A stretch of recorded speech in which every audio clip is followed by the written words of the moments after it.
Fala, gente boa. Bom, como não poderia faltar, mais uma foto antiga. Estou enxergando bem?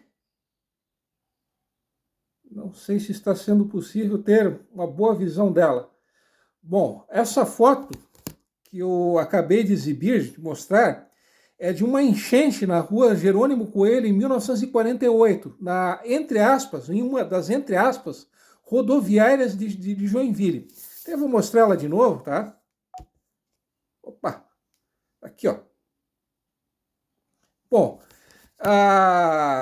não havia, nessa época, na 1948, que foi o ano que foi batida essa foto, não havia exatamente uma rodoviária na cidade. Então havia cada empresa que explorava esse serviço, né, rodoviário, ela era, digamos assim, uma mini rodoviária. Então, uma dessas empresas que explorava esse serviço lá em 1948, ela tinha sua sede na Jerônimo Coelho. Então ali era, entre aspas, uma das rodoviárias da cidade. Bom, mas não é sobre isso que eu quero falar com vocês, né? Bom, como eu tinha adiantado no vídeo anterior, comentado, tá? Eu tinha contado um pouco da história do próprio Jerônimo Coelho, ou melhor, de Jerônimo Francisco Coelho. Bom, o Jerônimo Coelho, como eu tinha explicado no vídeo anterior, ele era, além de militar, brigadeiro e engenheiro militar, ele também era político. Ele também foi jornalista, era maçom, enfim. Bom, ele foi governador do Pará entre 1848 e 1850. E mais tarde, isso entre 1856 e 1857, ele foi governador do Rio Grande do Sul.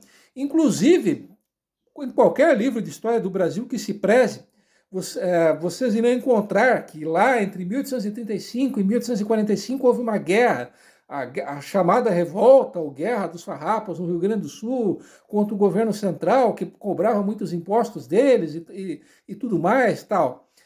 Bom, o Jerônimo Coelho, isso não aparece, infelizmente não aparece em nenhum livro de história do Brasil. Ele foi uma das peças-chave para que essa guerra terminasse, porque foi ele um dos negociadores do Tratado de Ponche Verde.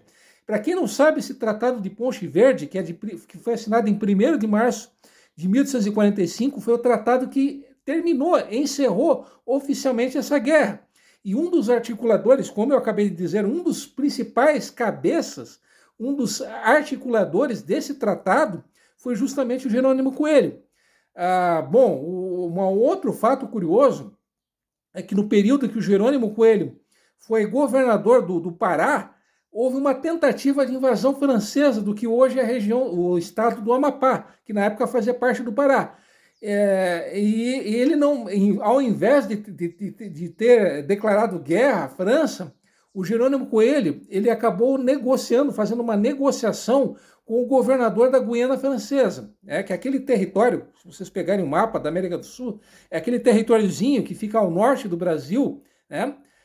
Ali vizinho do Suriname. Então esse território, como obviamente o próprio nome já indica, esse território ainda é da França. Então o Jerônimo Coelho acabou evitando uma guerra direta com a França através dessa negociação com o então governador da Guiana Francesa.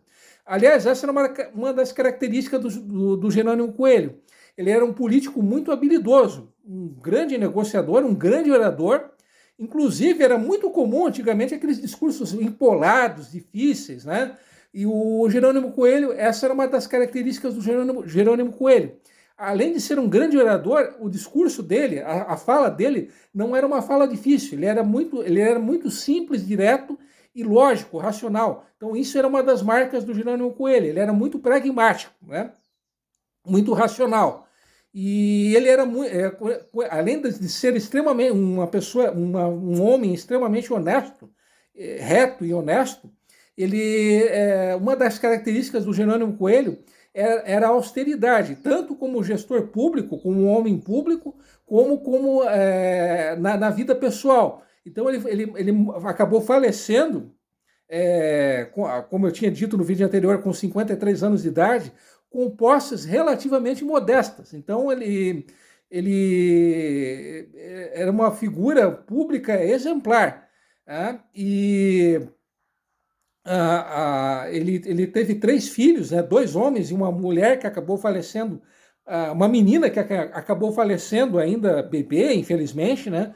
Ele se casou com a Carolina da Costa Barros. A Carolina da Costa Barros, para variar, também era filha de militar, né? O pai dela era um tenente-coronel. Então, enfim, essa foi resumidamente a vida, né, a história do Jerônimo Coelho.